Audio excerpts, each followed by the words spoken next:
오늘 그 시편 133편의 표제를 보면 다윗의 시 성전에 올라가는 노래라는 표제를 추가하고 있습니다. 시편 133편은 하나님의 백성의 교제를 이보다 아름답게 그린 시가 어디 있을까라고 생각할 수 있는 그러한 성경의 본문입니다. 두 사람 이상이 연합하고 동거하는 것이 얼마나 어려운 일인지, 그게 결코 쉬운 일이 아니라는 사실을 먼저 말하는 것입니다. 첫사람 아담과 하와를 한번 생각해 보십시오. 이 세상에 두 사람밖에 없었습니다. 그리고 두 사람은 부부 사이였습니다. 하지만 두 사람 사이에 죄가 들어오자 서로 죄를 떠넘기는 관계가 되어버렸죠. 서로를 비난하기 시작했습니다. 원망하기 시작했습니다. 상대의 잘못만 보이기 시작했습니다. 그래서 인류의 이 역사가 증명하는 게 있죠. 친밀한 부부 사이도 연합하기 힘들다라는 사실입니다. 그리고 단 두 사람만 있어도 서로 사랑하는 게 힘들다, 연합하기 힘들다. 그래서 사람이 적으면 사랑할 수 있을 것 같고, 더 대상을 좁히면 사랑할 수 있다라든지, 그래도 가족들은 사랑할 수 있다라고 말하는 게 죄 앞에 불가능한 일이라는 사실을 깨닫게 됩니다. 왜 그런가요? 사람의 마음이 죄로 부패했기 때문에 그렇습니다. 부패한 마음의 실체는 한마디로 자기 중심적인 마음, 그리고 자기가 가장 옳고, 그리고 자기가 가장 소중한 마음이 바로 죄의 요체입니다. 다윗 그 자신이 일찍부터 형제들의 무시를 받았던 인생이었죠. 그리고 사울에 의해서 쫓겨다니는 인생을 살았던 사람입니다. 누군가의 미움과 질시를 받아 그 안에 고통받았던 인생, 형제가 이렇게 연합할 수 없단 말인가 라고 고민했던 인생이 바로 다윗이었습니다. 형제와 같았던 요나단과 사울이 결국 죽어가는 비참한 장면을 보면서 고통스러웠던 사람이었습니다. 나중에 그의 자녀들 사이에서는 골육상잔이 일어나서 자신의 자녀들이 먼저 죽어나가는 것들, 칼부림이 나는 그 모습들을 보며 고통스러웠던 인생이 다윗이었습니다. 다윗처럼 분열과 갈등, 그 안에서 고통받았던 인생이 어디 있을까요? 아마도 없을 것 같습니다. 그처럼 형제가 연합하여 동거하는 것을 갈망하는 사람은 아마 이 세상에 다윗처럼 그걸 갈망하는 사람이 있을까요? 형제가 연합하여 동거하면 좋을 텐데 왜 이래야 되는 거지? 왜 이래야 되는 거지? 아마도 우리 안에 부모 자녀 사이에, 그리고 형제 사이에 깊은 나누어짐을 경험한 사람이 있다면, 또 주위에서 본 사람이 있다면 이 말이 얼마나 정말 귀한 말인지를 기억할 것입니다. 그래서 다윗은 하나님의 백성이 한 가족으로 연합하여 동거하는 것이 얼마나 아름답고 선한 것인가 라는 것을 아름답게 노래하고 있어요. 귀하게 바라보고 있어요. 그것은 단지 갈등 없이 사이좋게 지내는 것에 대한 아름다움, 그게 너무 보기 좋다라는 것을 넘어서는 것입니다. 다윗은 그것이 창조의 계획이 이루어진 모습이기에 선하고 아름답다라고 말하고 있습니다. 여기서 사용하는 이 선하다라는 이 단어는 하나님이 천지를 창조할 때 창조하고 나서 그걸 바라보고 좋았다라고 했을 때의 그 원어와 동일한 단어입니다. 더하여 이것은 남자가 혼자 있는 것을 좋게 여기지 아니하시고 여자를 만드셔서 그와 짝으로 지어주셨을 때 하나님이 그 사람을 보시고 심히 좋았다라고 했을 때 그 좋았다는 표현과도 동일한 원어를 사용하고 있습니다.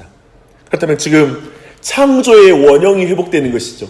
형제가 연합하여 동거하는 것은 하나님의 창조의 계획과 그 목적이 성취된 모습이에요. 할렐루야. 그렇다면 다윗이 형제가 연합하여 동거하는 것이 너무 아름답고 선하다고 말하는 것은 하나님 감사합니다. 하나님이 창조 때부터 하나님의 백성에게 원하셨던 그 모습이, 그 연합하여 동거하는 것이 지금 이루어졌습니다. 그것이 이루어지는 것이 하나님 보시기에 얼마나 아름답고 좋은지요. 심히 아름답고 좋은지요. 라는 이 고백과 같은 것이죠. 전쟁터에서 인생을 보낸 다윗, 평생 쫓겨다녔던 다윗에게는 하나님 나라가 이루어지고 하나님의 백성이 하나님 백성답게 서로 교제하고 그래서 하나가 되고 그래서 연합하는 것이 너무 선하고 아름답게 보입니다. 어떤 자연 경관보다 어떤 최고의 궁전보다 예술 작품보다 다윗은 하나님의 형상이 회복된 교회를 보는 게 가장 기쁘고 아름답습니다. 그리고 교회가 하나됨을 힘써 지키는 것을 보는 것이 행복합니다. 왜 성도의 교제를 기뻐하는 것일까요? 하나됨은 단지 일의 효율을 만드는 방법이나 조직의 관리를 위한 것이 아닙니다.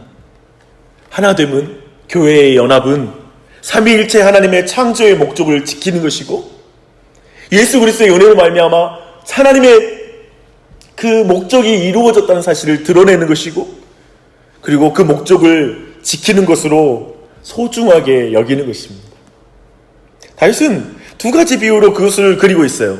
첫째는 대제사장 아론이 위임을 받을 때 그에게 기름, 곧 관유를 부어 그 기름이 아론의 수염을 타고 흘러가 옷깃에 흘러내린 것에 비유하고 있습니다. 이 관유는 매우 향기로운 기름이었습니다. 이것이 아론에게 부어졌을 때 그 아름다운 향기가 얼마나 진동했을까요? 그래서 형제의 연합과 동거, 교제는 이와 같이 향기롭고 아름다운 것이라는 비유입니다. 이 영향력은 멈추지 않습니다.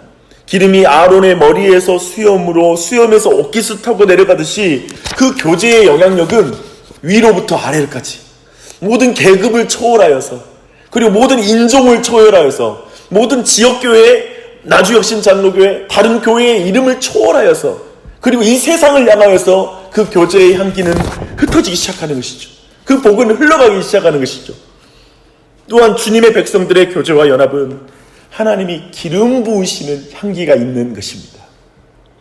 주님의 백성의 교제와 연합은 하나님이 복 주시는 아름다움이 있는 것입니다. 이걸 이 안에서 발견할 수 있죠. 두 번째 비유는 고산 지역의 헐몬산에 내린 이슬이 비교적 낮은 지대인 다윗성이 있는 시온산까지 내린다고 본 것입니다. 이건 좀 기이한 말이에요. 수증기가 높은 산에서 낮은 언덕으로 내려온 것 같은 모습을 다윗은 상상하고 있습니다. 그런데 이것은 사실 그 지역에서 불가능한 일입니다. 즉 그것은 기적이에요. 헐몬산에서 내린 그 이슬이 시온산에까지 내리는 일은 기적과 같은 일입니다. 참으로 지극히 다채로운 배경을 가진 사람들, 인종, 계급들, 그 가진 사람들이 주님 안에서 한 몸을 이룬다는 것은 그야말로 기적입니다. 인류의 역사가 증명하잖아요. 심지어 교회의 역사도 증명해요. 교회도 연합이 안 됐거든요. 그렇게 이 연합은 너무나 매력적인 일입니다. 이 기적적인 일은 오직 성령님이 하시는 일인 줄 믿습니다. 우리는 그걸 알 수 있어요. 하나님께서 이렇게 위에서 아래로 흘러내려오는 교제를 허락하시고 그 복된 자리에서 복을 명하시는데요. 그 복이 뭐냐면 그 복은 영생입니다. 영생이에요. 이 복은 결코 한순간만의 복이 아니라 영원히 하나님의 백성들이 누릴 복이에요. 그거 아세요? 가족이 누리는 복은 천국에 가면 그 가족의 관계로서의 복은 끝이 나요. 근데 연합의 복은 영원히 누리는 거예요. 왜 영생을 명하셨을까요? 영생은 혼자 받는 구원이 아니라 하나님의 통치 아래에서 하나님의 백성들이 누리는 것이 영생이에요. 교회와 함께 누리는 것이 바로 영생입니다. 그냥 내 개인의 욕망의 성취가 이루어진 장소가 아니라 우리가 공동체로서 하나님 앞에 받고 누리는 복이 바로 영생입니다. 하나님의 백성이 연합하고 동거하는 것이 하나님께서 보실 때 그래서 얼마나 복되고 복된 일인지 몰라요. 그 교제, 즉 교회를 통해서 성도는 영생을 누리는 그 복을 누립니다. 저 안에 사랑하는 여러분, 저와 우리 모두에게 다윗이 가진 이 영적인 안목이 있기를 축원합니다.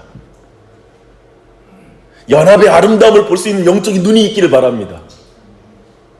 보라, 이렇게 표현하잖아요. 보라, 형제가 연합하여 동거함이 어찌길이 선하고 아름다운고, 갈등하고 경쟁하여 쟁취하는 것이 익숙한 세상, 자기 이름을 드러내어서 선전하는 것이 당연한 세상 속에서 하나님의 이름을 중심으로 함께 연합하는 형제들의 모임의 아름다움을 보라. 그런 영적인 눈이 있어라. 이것이 얼마나 아름다운 것인지 너희들이 알기 원한다라는 주님의 마음을 느끼시길 바랍니다. 그렇게 연합하는, 어쩌면 윌러브 빛가람에 참여하는 교회들이 얼마나 아름답습니까? 11개 교회가 연합하는 게 얼마나 귀합니까? 저는 항상 그런 생각해요. 우린 책에서 아름다운 장면들을 보면서 아름답다고 생각해요. 책에 써지면. 근데 가까이에서 일어나는 일의 아름다움을 보기 힘들 때가 있어요. 사실 굉장히 귀하고 아름다운 일인 줄 믿습니다. 보십시오. 이것은 단순히 행사 치르는 모임이 아니라 하나님의 형상을 회복한 교회의 아름다움이 드러나는 자리가 되어야 되는 줄 믿습니다. 복음을 가진 교회가 어떠한 것인지를 드러내는 자리가 되는 줄 믿습니다. 예수 그리스도의 은혜로만 가능한 자리라고 믿습니다. 이것은 기적입니다. 사실 기적입니다. 제 평생 한 번도 본 적이 없고 저도 이제 경험하기 시작한 것입니다. 주님이 허락한 연합은 고대의 진귀한 향유 같아서 등 돌리고 외면할 수 있는 그런 것이 아니에요. 교회의 연합은 항상 예수 그리스도의 피값으로 이루어진 일이기에 우리는 그 가치를 소중히 여기며 그것이 얼마나 아름다운지를 잘 알아야 됩니다. 너무나 다양한 교회, 성향, 기질, 교단, 배경의 차이가 큼에도 서로를 사랑하는 모습을 통해서 세상은 교회가 그리스도인이라는 걸 알게 될 것입니다. 교회의 참 모습을 갖추는 것입니다. 그렇다면 우리 모두는 바울 사도처럼 모든 겸손과 온유로 하고 오래 참음으로 사랑 가운데 서서 서로 용납하고 평안에 매는 줄로 성령이 하나 되게 하신 것을 힘써 지키는 것이 마땅할 것입니다. 그런 은혜가 있길 바랍니다. 이 기도의 자리는 그런 의미가 있습니다. 힘써 지키려고 하는 마음으로 나와 있는 것이죠. 연합은 원하는데 겸손하기 싫고 온유로 오래 참지 못하고 용납하고 평안에 매는 줄로 매지 못하는 것은 얼마나 말에 성립이 안 되는 역설입니까? 사랑하는 여러분, WRB 그리고 교회의 연합 그리고 우리 자신이 교회로서 이룰 때에도 느끼는 게 무엇입니까? 완벽하지 못합니다. 서로 차이가 있어서 끼리끼리 모일 때도 있고 그리고 그 안에 늘 교회와 교회 연합에는 사단이 틈탈 기회가 있습니다. 그러나 성경이 말하는 것처럼 연합의 아름다움은 성령이 하나 되게 하신 기적인데 우리는 그 기적을 힘써 지켜야 됩니다. 오직 이거예요. 더 겸손하고 더 참고 더 용납하고 나아가는 것 외에는 연합의 방법이 없는 걸 저는 배웠고 저는 성경을 통해서 이 사실을 믿습니다. 그것을 통해서 오직 그리스도인이 가진 가장 아름다움과 그리고 교회의 회복이라고 말할 수 있는 이 아름다운 연합이 지켜지고 더욱 힘차게 이 도시 가운데 우리가 주어진 이 환경 속에 그 아름다움이 드러나는 줄 믿습니다. 그래서 오늘 이것을 놓고 같이 기도하는 시간을 가졌으면 좋겠습니다.